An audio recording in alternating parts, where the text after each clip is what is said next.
Every story has a beginning, a middle, and an end. Thankfully, this was the middle for Ray Williams. Years after his last outside shot, he was homeless, living out of a car in Florida. It was a long way from the lights of Broadway and the beginning. And now here they are, the New York Knickerbockers. From Mount Vernon High School and the University of Minnesota, number 13, Ray Williams. This rookie from Minnesota's had a good second half. He was a terrific player. Ray Williams. Bernard to Ray. Great return by Bernard to Ray Williams. We was the best 1-2 guards in the NBA. Well, that a happy scene for the combination of Ray Williams and Mike Richardson. I just thought Ray was a fantastic all-around player. And a great steal by Williams, ripping here and taking all the way. Ray was one of the best teammates you could have. He always had your back. He loved to play. He competed hard. What a pass by Ray Williams to Cartwright. Ray's hoop dreams began on the 4th Street courts of Mount Vernon, where he followed the footsteps of his older brother Gus. First to high school, where he led the Knights to a sectional title, then onto the school's Hall of Fame. From there, he headed to San Jacinto College in Houston to further develop his game. San Jack went 72-8 during his 2 seasons there, and he turned that success into a full ride to the University of Minnesota. Oh, here we go, number 10, Minnesota Gopher. Look at all that hair. I wish I had half of it now, not all. In Ray's senior year, he teamed with future NBA stars Michael Thompson and Kevin McHale, leading the Golden Gophers to a 24-3 record. On the court, as an upperclassman, Williams led by example.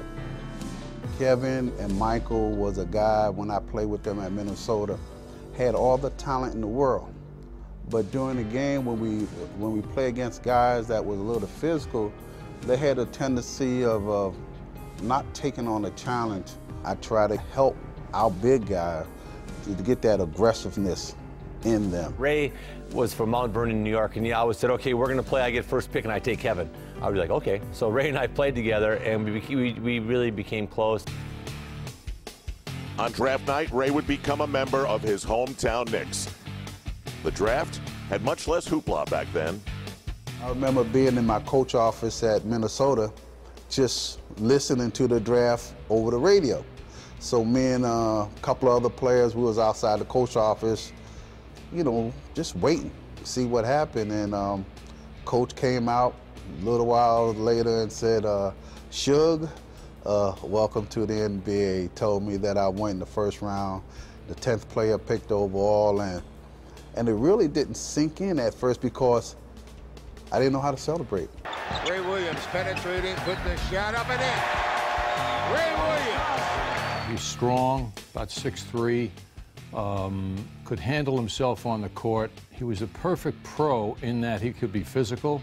He could also be very sharp, too, and he could be gentle in many ways. He was one of those guys that could hurt you in a number of ways because he was not only a strong player, but he was also a quick player. He had the mentality to score the basketball and shoot the basketball very well, but also take you off the dribble. Michael, Ray Richardson, and Ray came together, and that was very special because you had 2 terrific players, loved to play the game. We don't presume that guys love to play. A lot of guys just have ability, but these guys love the game. Yeah, playing with Michael Ray was special because me and Michael Ray, our number 1 goal was to be the best guard tandem in the league.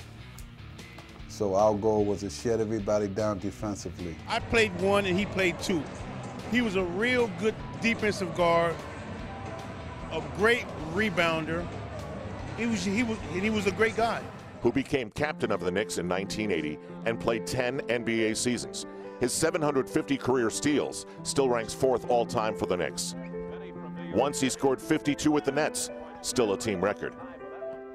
And he was a reserve for the Boston Celtics when they made it to the NBA Finals in 1985. But the thoughts of shooting alongside his brother Gus on the MSG court were a distant memory just 1 year ago. The sole refresher, a rolled-up poster showing brotherly competition from an NBA game decades gone by. This story needed a happy ending, and it gets one.